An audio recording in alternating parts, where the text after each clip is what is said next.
Right, now time for another feature on the show.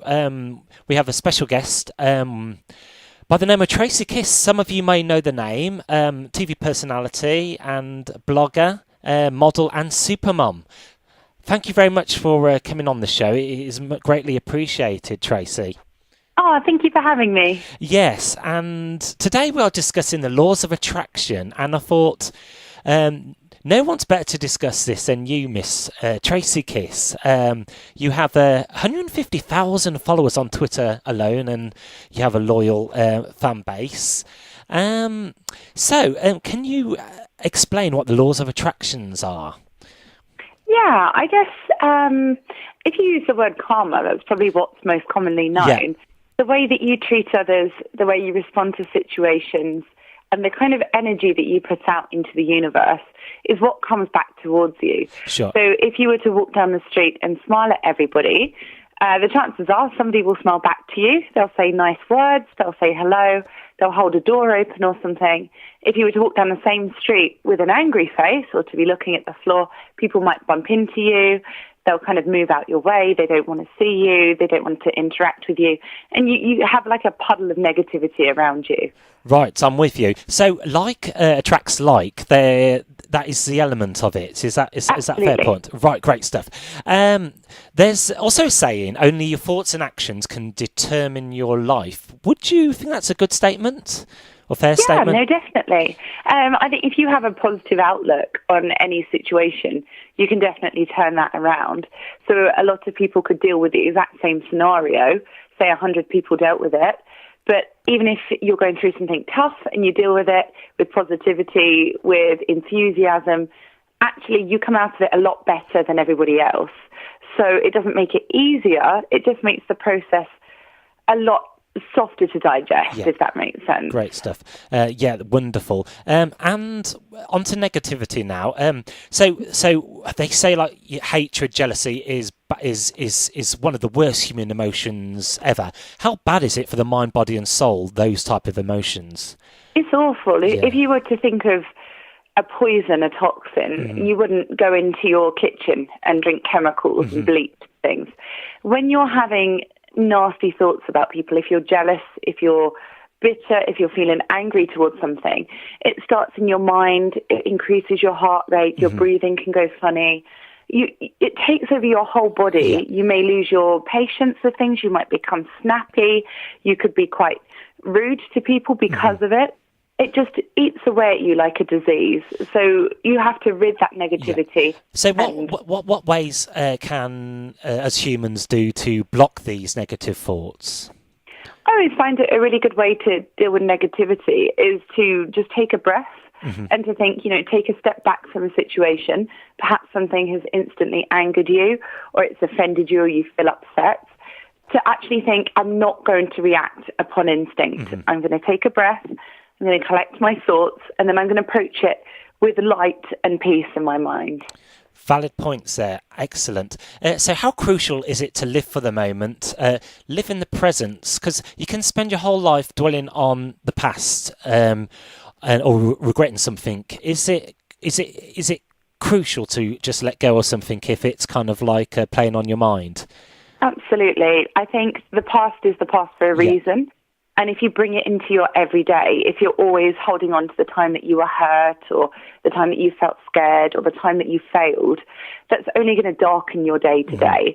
And really, you're alive right now, not in 20 minutes' time. That might never happen, not 20 minutes ago, because it's already ended. Yeah. Right now, you're alive, and you have to live for the moment. So the present is the best place to be at. Absolutely. Right. And we talked about karma as well. Karma, there's a saying, what goes around comes around. Is that always the case, or is it generally most things come around, go around? I think you do have to wait a long time for karma. If you are a nasty person, you're treating people badly, it will reflect into your life and bad things will happen to you. That's not to say that bad things don't happen to good people, because obviously they do. But at the same time, worse things could have happened to you. You can make the best of a bad situation when it does come around, but living your day with positivity and kindness towards everybody else, it kind of helps you along your way, really. Great advice. There's good karma as well, because when you hear of karma, people seem to use that in a negative statement. But is there good karma as well? So when someone, as you say, holds a door for someone or gives to charity, is there a good karma in that sense as well? Absolutely, yeah. Right. I truly believe that. And I think that the kinder you are without ever expecting anything in return, the more it will come back on you. Yeah. And just be a good person and treat people how you would like to be treated and be the change that you wish to see in the world. Wonderful. And someone who has a bad day, how can they turn this around? So you got a day and someone who might feel sorry for themselves. How can they make the day the best to their potential? I think something that we all need is perspective in life. Mm-hmm. And you need to think, even if your car's broken down, your washing machine has exploded with your work uniform in there, or you've had a row with somebody that you really care about. If you were to say, look at the news, for example, there's people dying on a daily basis. Yeah. There are children with terminal illnesses. There's countries where people have no food, or they're dying from diseases that we can so easily cure here at a local GP. And you have to say to yourself, I am so lucky to be alive. I'm in one of the most affluent countries in the world.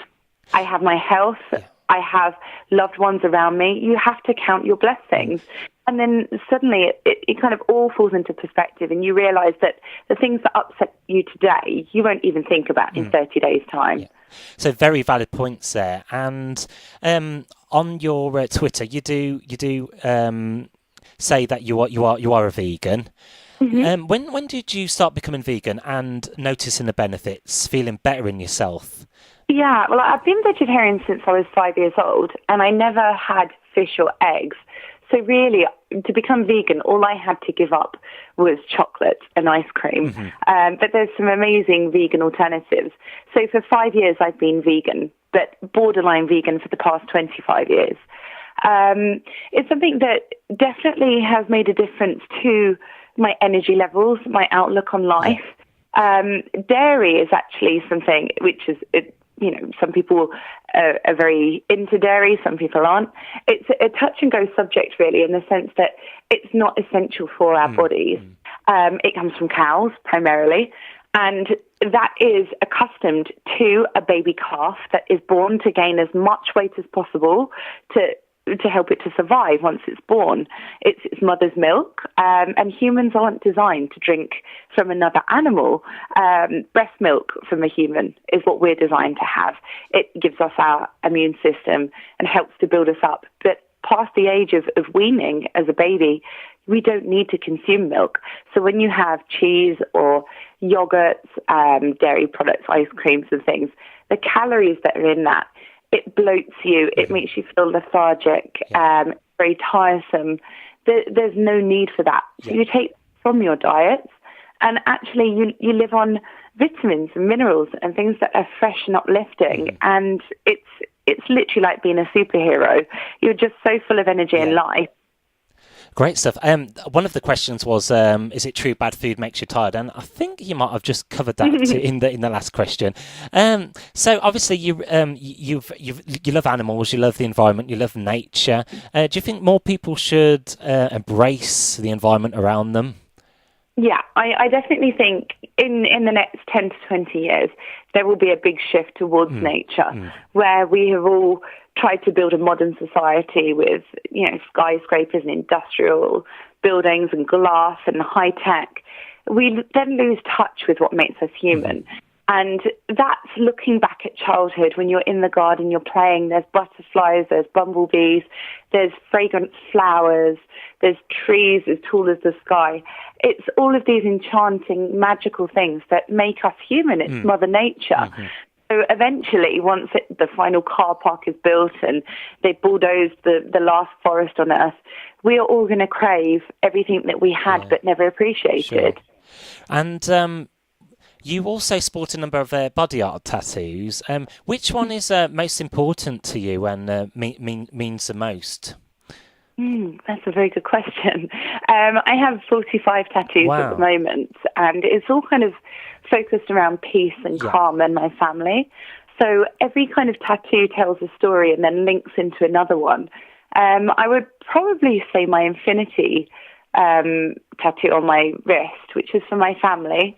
And it's a loop, a figure of 8, and it's something that is unbreakable, ending, unchanging, and it's just something that symbolises we will be together forever. Wonderful. And what does Tracy Kiss like to do out of the spotlight? Are you into music? I know you're into Keep Fit as well. Yeah, I qualified as a natural bodybuilding professional last year when I did my first bodybuilding contest, which was quite exciting as a mother of 2 to be able to turn my hand to something that's so alien to me. I love to meditate, do yoga, I go running, I take the children to climb hills, have picnics, all of the things really that kind of puts us back in touch with nature. Yeah, very active life then you lead. And I think that really wraps it up. That is so fascinating. And one thing I like about these interviews, I love meeting and interviewing people from all walks of life and learning every day. And it's a natural progression where you learn it every day. And no doubt I've learned from this interview. And our listeners as well, thank you very much for sharing. And thank you for having me. If you'd like to share any Facebook links or Twitter, feel free to do so. Absolutely. It's just Tracy Kiss on Facebook and Miss Tracy Kiss on Twitter. So there we have it. The laws of attraction all explained. And I'd like to give much appreciation to Tracy Kiss taking time out to be with me on the XLR Breakfast Show, Kent.